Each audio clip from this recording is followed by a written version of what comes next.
आज के इस गरिमामय समारोह में मंच पर उपस्थित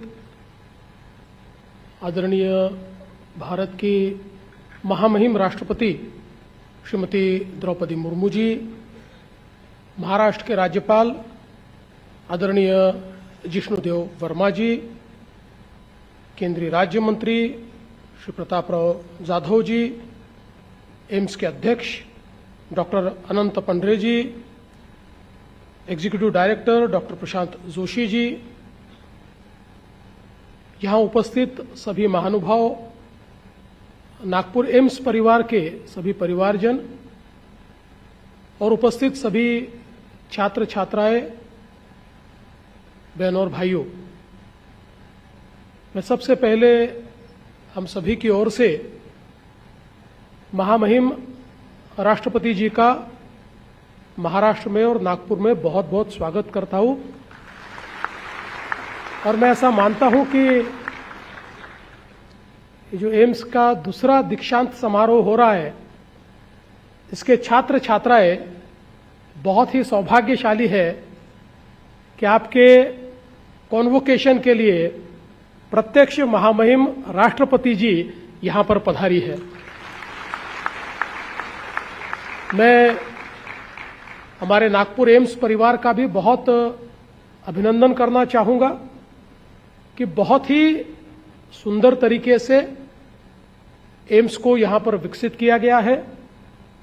लगातार अनुसंधान हो रहा है, नए डिपार्टमेंट्स यहां पर खोले जा रहे हैं और जहां एक और बड़े पैमाने पर हम लोग चिकित्सकों को तैयार कर पा रहे हैं, वहीं पूरे मध्य भारत के जो हमारे पेशेंट्स हैं वो सारे आज इस एम्स की ओर एक बहुत ही आशा भरी नजरों से देखते हैं, यहां आते हैं और यहां से स्वास्थ्य प्राप्त करके जाते हैं। तो मैं ऐसा मानता हूं कि आदरणीय प्रधानमंत्री जी ने जिस उद्देश्य से एम्स का विस्तार किया, उस उद्देश्य को सफल करने हेतु नागपुर एम्स ने बहुत अच्छी जिम्मेदारी निभाई है। हम सभी लोग जानते हैं कि आज देश में प्रधानमंत्री जी के नेतृत्व में जिस प्रकार से मेडिकल एजुकेशन का विस्तार हुआ है, यह अपने आप में एक रिकॉर्ड भी है।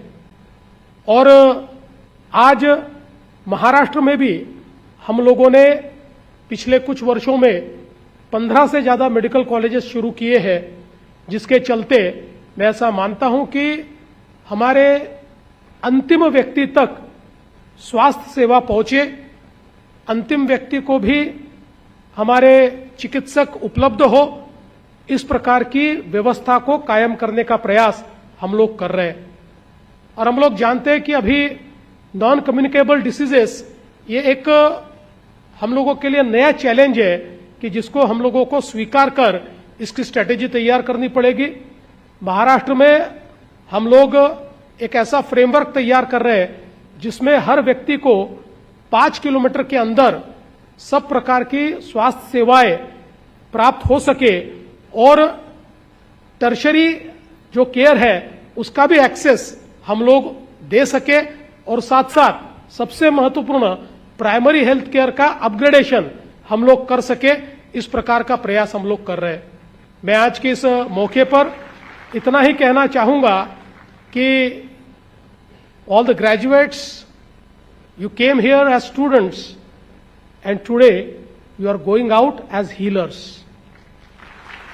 The world needs healing. दुनिया को चिकित्सा की जरूरत है और मैं ऐसा मानता हूं कि किसी भी डॉक्टर के लिए ज्ञान के साथ साथ करुणा बहुत आवश्यक है। जहां ज्ञान और करुणा का संगम होगा, वहीं पर मैं ऐसा मानता हूं कि जीवन में सफलता मिलेगी। और आप जानते हैं ये प्रोफेशन कोई बहुत ऐसा प्रोफेशन नहीं है, आसान प्रोफेशन नहीं है, बहुत कठिन प्रोफेशन है, क्योंकि दिन भर की थकान के बाद रात में अगर कोई इमरजेंसी का फोन आता है तो वो डॉक्टर ही है जो अपनी थकान को भूलकर किसी व्यक्ति की जान बचाने के लिए मैदान में उतरता है और उसको चिकित्सा देता है। तो मैं आप सभी को बहुत बहुत शुभकामनाएं देता हूं। और एक बात और जिसका उल्लेख मैं करना चाहता हूं। महामहिम राष्ट्रपति जी, हम लोग जहां पर कन्वोकेशन में जाते हैं तो एक बदला हुआ स्वरूप हमको नजर आता है, और यहां पर भी आपने 8 गोल्ड मेडल्स दिए, उसमें से 6 हमारी बेटियां थी, और यही आज सब कॉन्वोकेशन में हमको दिखाई पड़ता है। तो जिस प्रकार से हमारी बेटियां आज इतने अच्छे ढंग से आगे आ रही है, ये नए भारत का स्वरूप है। मैं उनको भी बहुत बधाई देता हूं, सारे ग्रेजुएट्स को मन से बधाई देता हूं। आप अपने जीवन में सफल हुए, इस प्रकार की ईश्वर से कामना करता हूं और अपने शब्दों को विराम देता हूं। धन्यवाद। जय हिंद, जय महाराष्ट्र।